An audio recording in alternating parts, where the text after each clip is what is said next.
Welcome to This Explainer. Today, we're going to explore a really fascinating mental model for understanding the incredibly complex machinery of our economy. Because let's face it, looking at abstract math equations can be pretty dry.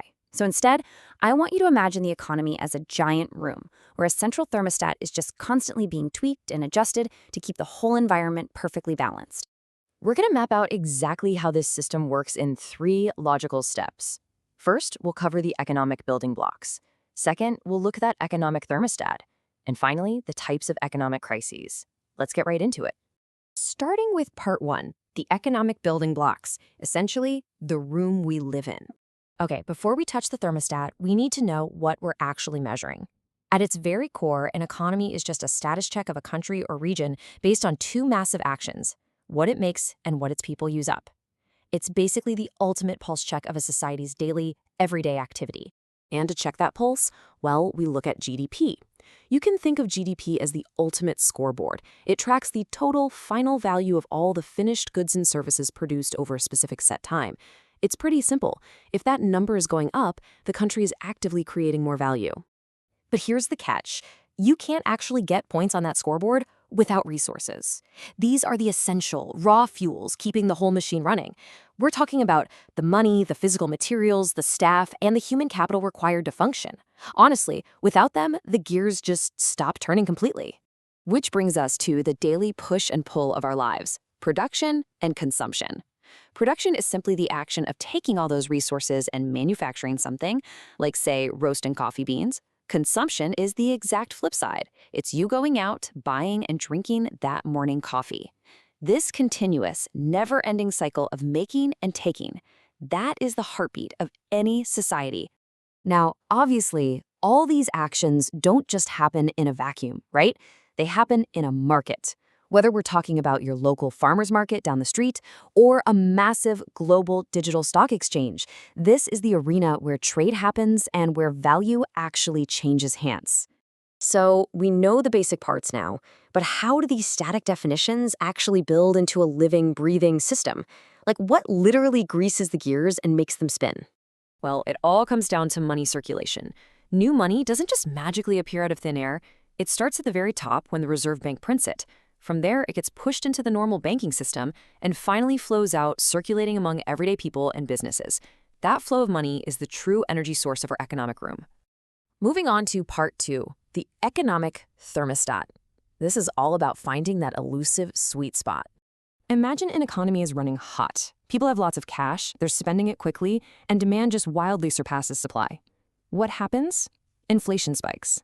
To cool things down, the Reserve Bank turns the dial by raising interest rates, which pulls money out of circulation. But if they go too far, you get a cold economy. Things freeze into a recession because there's just less money circulating. The fix for that? They lower interest rates to pump money back in and kickstart the engine all over again.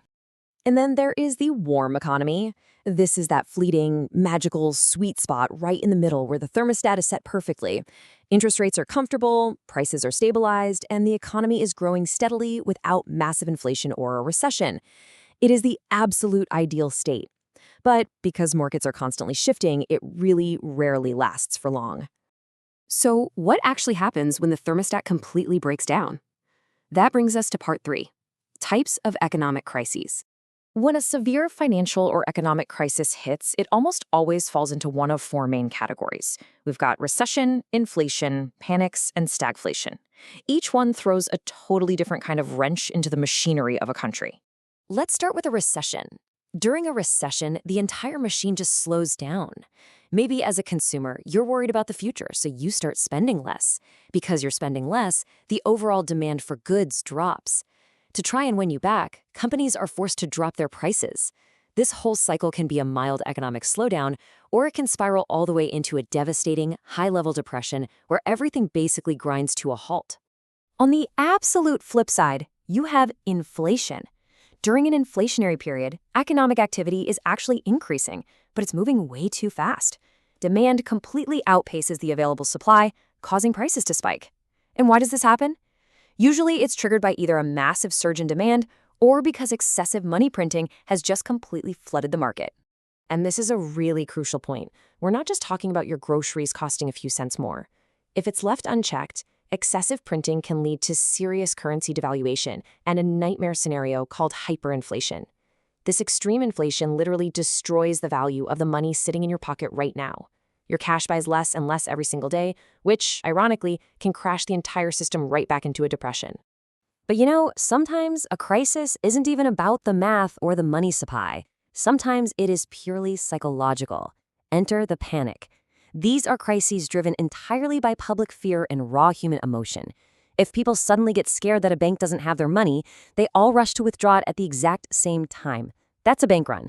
If they panic about company values, they sell off all their shares at once. A stock market crash. The fear literally becomes a self-fulfilling prophecy. Finally, we have stagflation. If you think back to our thermostat analogy, this is the paradox that breaks all the rules. It is an exceptional, really painful period where a country suffers from slowing economic growth, the cold, and rising prices, the hot, at the exact same time.